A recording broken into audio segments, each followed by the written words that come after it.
Corrupt Authority by yours truly. Something was blocking airflow. Kenta couldn't breathe properly. Struggling for oxygen, he widened his mouth and thrashed wildly, pushing something heavy off his body. He heard a human shout of surprise, followed by a loud bump, and he opened his eyes and gasped for breath, heaving his chest up and down. Taking a first look at his surroundings through blurred eyes, he beheld a crumpled blanket around his ankles and two bedposts just above him. Turning and looking down to the left, he saw a young man with green-dyed hair, younger than him, but not by much. Kenta guessed he was about Curtis's age, a thought which calmed him a little bit, but not significantly. The two of them stared at each other, the bedroom dead silent, and the other boy spoke first, timidly. Hi. My name's, Lee. Yeah, sorry. Sure, I'm Kenta. Kenta noticed that Lee had fallen back, and his hand was crushing a carton of yogurt. On the floor, lying a little further away from him, was the lid. Lee picked it up hurriedly and threw it to a nearby wastebin. Sorry, he said again, not looking Kenta in the eye.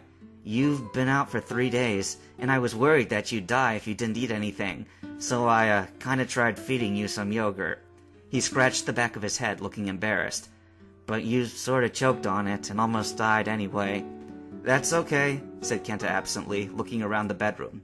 I'm fine now, but what am I doing? Ouch! He clutched his left shoulder. For some reason, it was stinging. Lee put up his hands, looking concerned.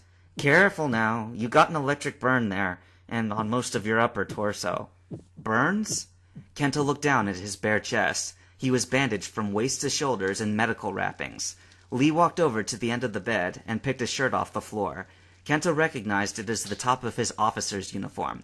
So, are you a cop? Lee asked him, pointing at the badge on the shirt's left breast pocket. Kenta nodded, distracted by the 2 bullet holes in the lower part where Arcata had shot him. They were minuscule, but they were there. Looking down at his stomach, Kenta searched for the bullet hole, but saw no sign of it except for a red patch. Against his better judgment, he poked the spot, but felt no piercing pain from it. Everywhere else on his chest, a dull burning caused him to ache, but not the gunshot wound. All right, Sergeant Nina, Lee said, reading Kenta's badge. You're not from around here, are you? He looked up at Kenta, smiling slightly. I've never seen you before. Were you part of the unit that got driven back by the wild electric Pokemon around these parts?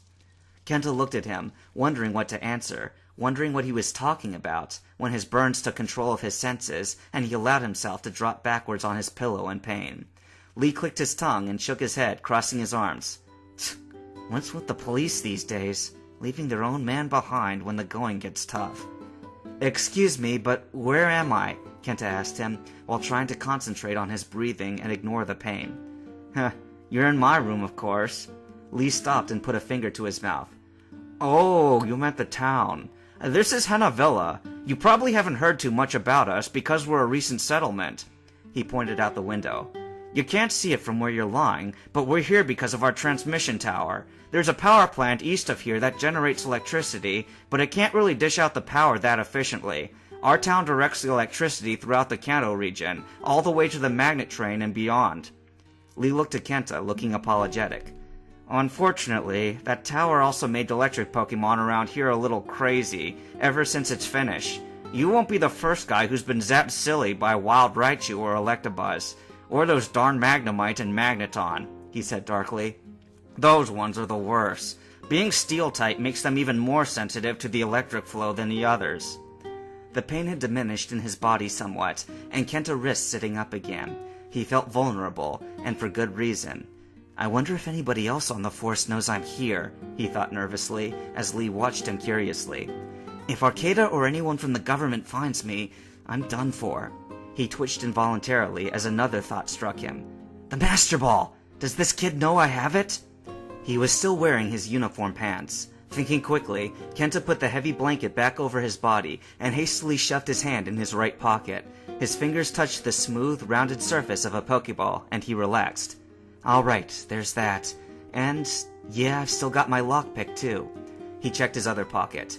Now where's Bakufun's Pokeball? He felt the hard, semi-smooth surface of a hole-dotted item, and by touch, he recognized Bolt's Everstone. No regular Pokeball, and no luxury ball either. Suddenly recalling the events preceding his loss of consciousness, Kenta once more rested his head against his pillow sadly. Lee looked over at him with an anxious face. "Hey, are you okay, officer? Should I go call someone?" "No! No!" For a third time, Kenta jerked himself upright and endured another wave of agony from his stinging upper body. "I'll be okay." Sheesh, I can't relax for a moment here. Putting his feet down on the floor, Kenta stood up from Lee's bed and gave him a sharp look. "Listen," he said firmly. "I appreciate you taking care of me, but you cannot tell anyone that I'm here. I have reasons for it, all right?" The other boy gave a small nod, looking taken aback. "Oh, okay. So you're like a spy or something?" "Something like that, you could say.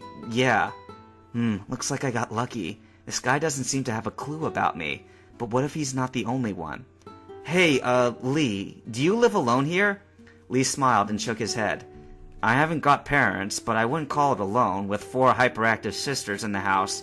Don't worry, though, they won't come in here. I expect they'll leave my room well enough alone, at least until they're in middle school." "Oh good, the others are just children. Well then, maybe Lee can help me, now that I know he's not a threat." Kenta returned Lee's smile and saluted him with a bowed head. "You seem like a good, upstanding citizen," he said brightly, trying to be as friendly to a total stranger as he knew how. "I won't take up your room any longer, but could I trouble you to show me around this place and tell me a little more about it? I'd be most grateful. I have to gain back my bearings, and if possible, I need to find Bolt." Looking flattered to have been complimented by a police officer, Lee hurried to the door and opened it. "I'd be honored to show you my humble henna villa," he said happily, tossing Kenta his uniform jacket. "Just put that on in case any of my sisters see you. And you sure you're up for this after just regaining consciousness?" "Sure, I'm sure." 5 minutes later, the two of them were walking down the dust streets of Henna Villa, with Kenta holding his police hat under his arm so it wouldn't attract attention. He listened carefully as Lee explained the way of life of the mountain town.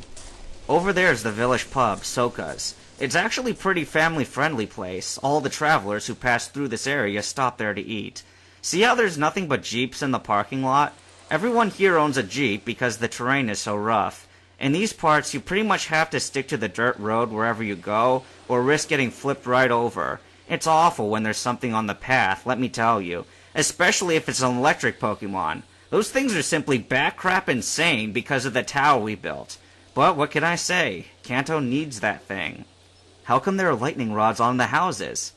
"Oh, we get lots of thunderstorms. And sometimes, during the more nasty ones, some people say that there's a giant flying creature of some sort hovering overhead, flapping golden spiked wings. You're not safe with just one lightning rod when that thing's around. They need to be everywhere." Lee cringed. "Those damn Magnemite and Magneton, they come even more often than the thunderstorms, though. I can't tell you how many times a civilian was nearly zapped when a nearby lightning rod averted the path of electricity. One time, my youngest sister was nearly hit." His face darkened. "And if she'd been hurt, I would have taken a sledgehammer to those Magneton and... His shoulders drooped and he hung his head. "And gotten my brains fried by 200 volts. Who am I kidding?" "Wow, these things really are a problem," thought Kenta. He avoided eye contact with Lee. "And you say that my police force couldn't get them to quit?" "Nope. They came with their canine Growlithe force and tried burning them back, but the Magneton just pushed right through the flames and electrocuted them all. We even tried training this area's rock-type Pokemon to drive them away. Nothing works. I'm beginning to think they're immortal." They were standing on the eastern outskirts of Henna Villa, overlooking a steep hill which sloped down into a valley of tall grass.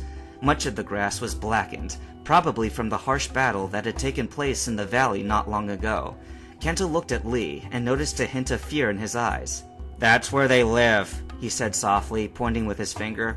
"And I'll tell you now, there is no sight in the world more terrifying than Magnemite and Magneton suddenly materializing out of the grass and flying right at you in a massive swarm of electric The last word, death, gurgled and faded in his throat, but Kenta could tell what he meant. In his stomach, he felt queasy for Bolt's safety. Just knowing his dragon friend was somewhere amongst a swarm of these insane electric-type Pokemon unnerved him to nearly a panic state. Kenta turned to Lee and pointed up the mountainside, at the dirt road leading to the highest part of the mountain. "Thank you for everything," he said with a quick smile, trying not to sound hasty. For taking care of me, for the tour, and for that warning. I want to see your tower up close before I return to where I came from. If I ever get the chance, I'll come back and repay you for your kindness." "Wait!" Lee put out his hand as Kenta turned away from him. "Look, you're still hurt. At least come back to Soka's pub for a meal later. An hour, okay?" Well, after all he's done for me, I can't say no. Hopefully an hour will be long enough to find Bolt. "Alright. Don't worry, Lee. I'll return in one piece."